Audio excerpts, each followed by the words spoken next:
Hola a todos, bienvenidos a esta plática sobre mi tema favorito de topología, espacios topológicos homogéneos. Soy Rodrigo Hernández, profesor de la UAM Iztapalapa.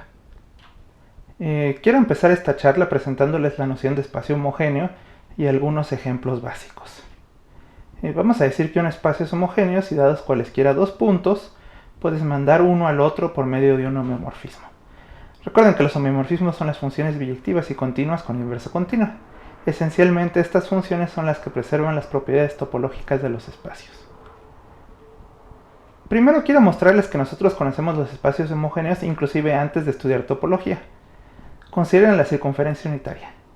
Si queremos mandar el punto 1, 0 al punto AB, hay una forma canónica de hacerlo, rotamos la circunferencia. Para escribir la rotación usamos esta matriz, que se puede obtener fácilmente de considerar el punto menos b, a, que es el ortogonal al punto a, b. Ahora, yo afirmo que con esto ya es suficiente. Sabemos mandar el punto 1, 0 a cualquier otro punto usando una matriz de este estilo. Entonces, si quieren mandar un punto de la circunferencia a otro, primero pueden mandar el primer punto, toman el primer punto y lo mandan al 1, 0 con la matriz inversa correspondiente, y luego el 1, 0 lo mandan al segundo punto, ¿no? La composición de estas dos transformaciones es la que buscamos. Esta idea se puede aplicar también para el espacio euclidiano de n dimensiones, Rn. Si tienen dos puntos P y Q, pueden usar esta traslación por el vector Q menos P, y eso manda P a Q. Las traslaciones naturalmente son homeomorfismos en Rn. Y esto se puede generalizar para cualquier grupo topológico. Un grupo topológico es un grupo que tiene una topología donde el producto y la inversión son continuas. Análogamente a lo que hicimos con la circunferencia y el espacio euclidiano, si tenemos dos elementos G y H de un grupo topológico G mayúscula, podemos considerar esta traslación que ven en pantalla para mandar G a H. Entonces los grupos topológicos son espacios homogéneos. Hay dos espacios clásicos que podemos mostrar que son homogéneos usando esta idea. En primera, el conjunto de Cantor.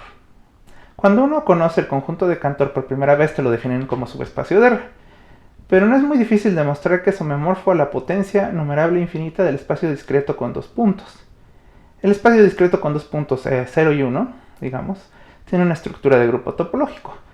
Pues 0 más 0 igual a 0, 0 más 1 igual a 1 más 0 igual a 1, y 1 más 1 igual a 0, ¿no? Entonces, usando esto se puede definir la suma en el conjunto de Cantor, coordenada a coordenada, y obtenemos un grupo topológico. Por lo tanto, el conjunto de Cantor es homogéneo. De manera similar, se puede probar que el conjunto de números irracionales es homomorfo a la potencia numerable infinita del grupo de enteros, con lo que obtenemos una estructura de grupo topológico. Entonces, el conjunto de irracionales, es un espacio topológico homogéneo. Ahora, naturalmente no todos los espacios topológicos son homogéneos. El ejemplo más sencillo es el intervalo 0,1, ¿no? Si ustedes toman cualquiera de los dos extremos del intervalo y los quitan, el subespacio resultante es conexo. Sin embargo, si ustedes quitan cualquier punto del interior del intervalo, lo van a desconectar. Esto implica que los puntos extremos y los puntos interiores son diferentes topológicamente y no se pueden mandar unos a otros con un homeomorfismo.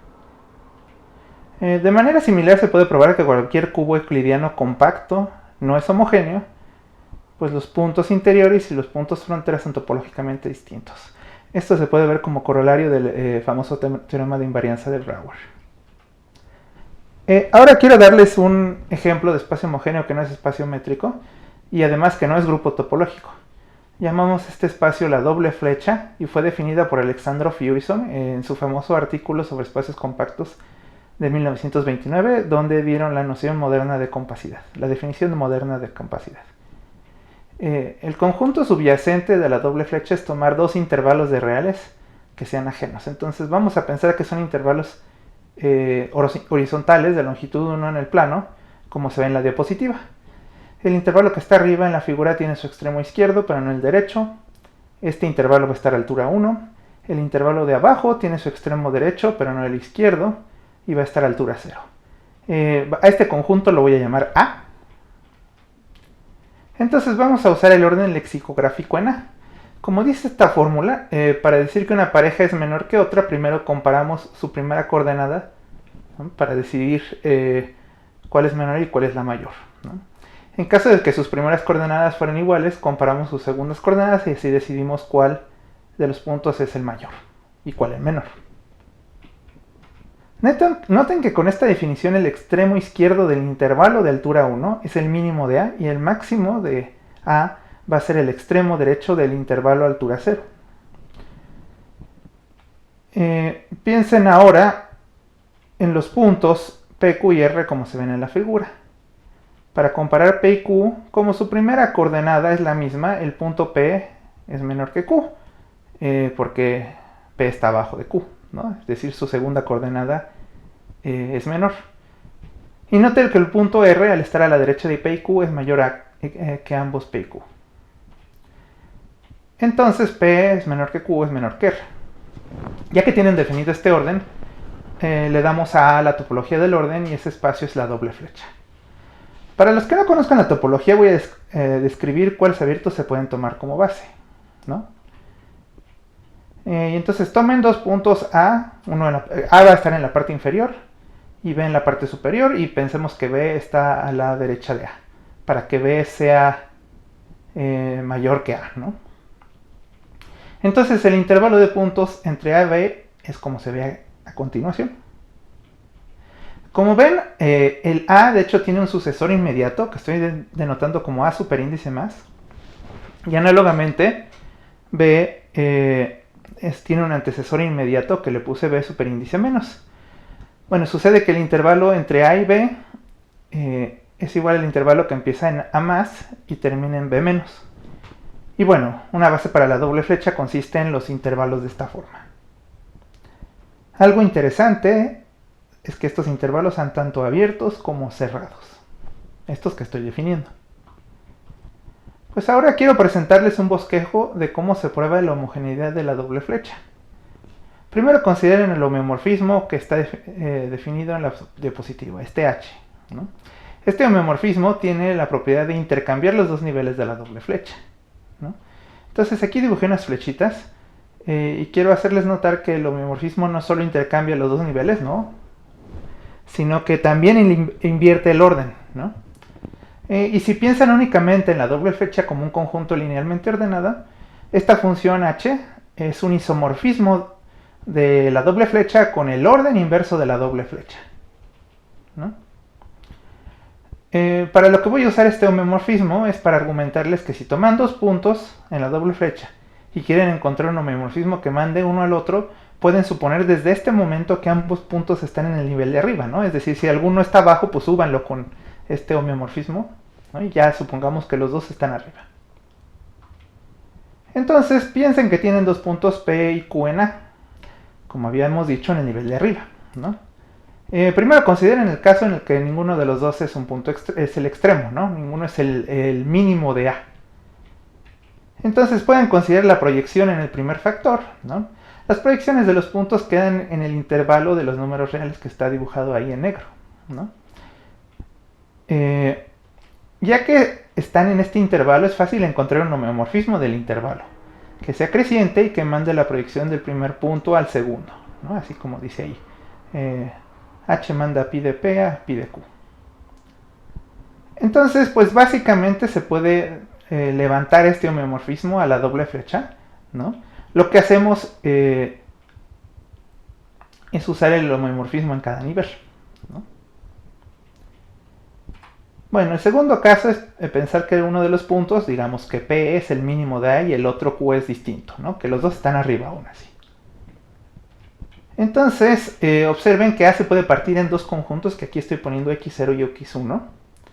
Es decir, x0 es el intervalo que empieza en P y termina en el antecesor inmediato de Q. Y x1 es el intervalo que empieza de Q en adelante, ¿no? El intervalo me refiero con el orden lexicográfico, ¿no? Si recuerdan, les comenté que estos intervalos son abiertos y cerrados. Y de hecho, pues creo que es bastante claro que son homeomorfos al A, ¿no? De manera natural. Entonces básicamente lo que pueden hacer es intercambiar x0 y x1, ¿no? Con un homeomorfismo. Y ya con este argumento bueno, con ese homeomorfismo van a mandar P a Q, ¿no? Y ya con este argumento que di es suficiente para probar que la doble flecha es un espacio homogéneo. Ya vimos algunos ejemplos de espacios homogéneos y ahora les quiero platicar un problema que me llama mucho la atención y que es bastante sorprendente. Básicamente, como dice aquí, es la potencia numerable infinita de todo espacio, es un espacio homogéneo. Bueno, y como ya habíamos comentado antes, las n celdas, es decir, las potencias finitas del intervalo 0, 1, no son homogéneas, ¿no? Pero ¿qué pasa si tomamos potencias infinitas? ¿No? Sucede que en 1931 Keller demostró que si tomas la potencia numerable infinita del intervalo 0, 1, o sea, 0, 1 a la n, obtienes un espacio homogéneo. Seguramente han oído de este espacio, es el famoso cubo de Hilbert. La prueba de este hecho es bastante bonita, pero es algo largo de explicar. Pero la idea es la siguiente. Si ustedes se fijan en dos coordenadas del cubo de Hilbert, entre la cantidad infinita que hay homeomorfismos como los que trato de representar con este dibujo, ¿no? En este homeomorfismo F, estamos moviendo el punto 0, 0, que es el que se llama P, a un punto F de P, cuya primera coordenada es un medio, ¿no? Es un medio 0. Lo importante es que esta primera coordenada no es un extremo del intervalo 0, 1, no es ni 0 ni 1. Entonces, en una cantidad infinita numerable de pasos podemos mandar el punto constante 0 a un punto tal que ninguna de sus coordenadas es ni 0 ni 1. Lo que estoy tratando de decir es que ya probamos, o bueno, que se puede probar que un punto de lo que parece ser la frontera del cubo de Hilbert queda en el interior después de aplicar esta sucesión de homeomorfismos. Bueno, en fin, esto requiere muchos detalles que me voy a saltar, pero básicamente con esta idea pueden ver que el cubo de Hilbert es un espacio homogéneo. Sucede que hay un enunciado similar para espacios cero dimensionales, primero numerables y T1. También si toman la potencia numerable infinita de cualquier espacio con estas características, van a obtener un espacio homogéneo. Este hecho fue probado primero por Brian Lawrence para subespacios de los reales y después generalizado por Alan Dow y Elliot Pearl a finales de los años 90. Bueno, pues este teorema es bastante impresionante, ¿no? Porque no importa con cuál espacio de estos empieces, siempre obtienen un homogéneo al aplicarle la potencia numerable infinita. Por ejemplo, en 1932 Sierpinski construyó lo que se conoce como un espacio rígido, uno tal que su único auto-homeomorfismo es la identidad. Noten que un espacio así es completamente lo opuesto a un espacio homogéneo. No pueden mover un punto a ningún otro diferente. Pues bueno, si toman este espacio rígido y toman su potencia numerable infinita, obtienen un espacio homogéneo. A mí me parece bastante impresionante que pueda pasar algo así. Bueno, no es tan difícil demostrar que x a la n no siempre es homogéneo. El ejemplo más sencillo es tomar un conexo con más de un punto, como un intervalo, por ejemplo, y unirle un punto ajeno al intervalo. Considera entonces x igual al intervalo 0, 1, unión el singulete de 2. Sucede que las componentes conexas de la potencia x a la n son productos de componentes de x. Esto es para cualquier espacio x, ¿no? Entonces, tomando siempre el singulete 2, pueden obtener una componente que es unipuntual. Pero si toman el intervalo 0, 1 y luego singuletes, digamos, obtienen una componente no degenerada, o sea, quiere decir con más de un punto. Y entonces, como tienen componentes con un punto y componentes con más de un punto, sucede que el espacio x a la n no va a ser homogéneo. Sin embargo, fuera de esta restricción podemos preguntar, por ejemplo, ¿qué del plano de Nemitsky? ¿No? Este es un espacio que seguramente conocen, primero numerable, y T1 lo único que le falta para el teorema anterior es ser cero dimensional, ¿no? De hecho, este es un espacio conexo. ¿Será que su potencia numerable infinita es homogénea?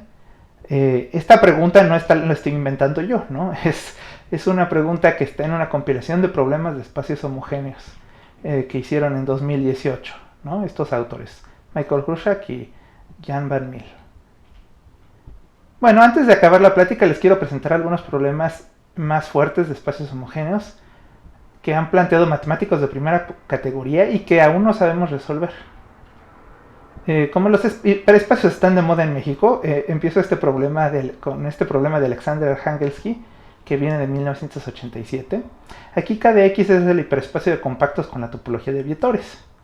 Tomen la doble flecha que les presenté antes, ¿no? Y la pregunta es, ¿es el hiperespacio de compactos homogéneo? Pues hasta ahora no lo sabemos.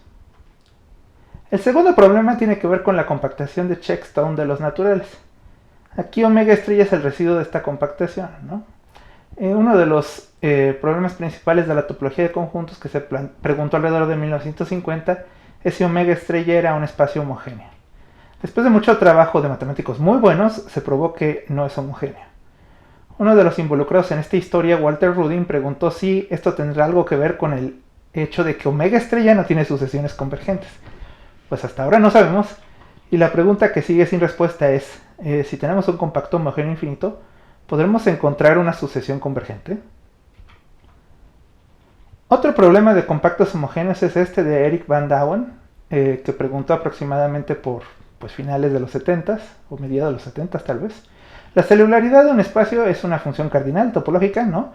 Y se puede calcular como el supremo de las cardinalidades de familias de abiertos ajenos por parejas. Y hasta ahora solo se conocen compactos homogéneos de celularidad hasta C, el continuo, es decir, la cardinalidad de los reales. ¿Habrá compactos homogéneos con celularidad más grande? Finalmente, Jan Van Mil, en un artículo de 2006 del libro de Open Problems in Topology 2, incluye la siguiente pregunta. ¿Será que todo espacio compacto es imagen continua un espacio compacto homogéneo? Esta pregunta es, pues, como se diría, una carta a los Reyes Magos o a Santa Claus, ¿no? Si la respuesta es afirmativa, entonces hay compactos homogéneos de celularidad C. Esto es porque hay compactos de celularidad tan grande como queramos, y entonces si tienes un compacto homogéneo que es preimagen continua de un compacto con celularidad grande, pues también tiene que tener celularidad grande, ¿no? Bueno, con esto doy por terminada mi charla. Les dejo aquí una lista de las referencias más relevantes al tema. Espero les parezca interesante. Muchas gracias.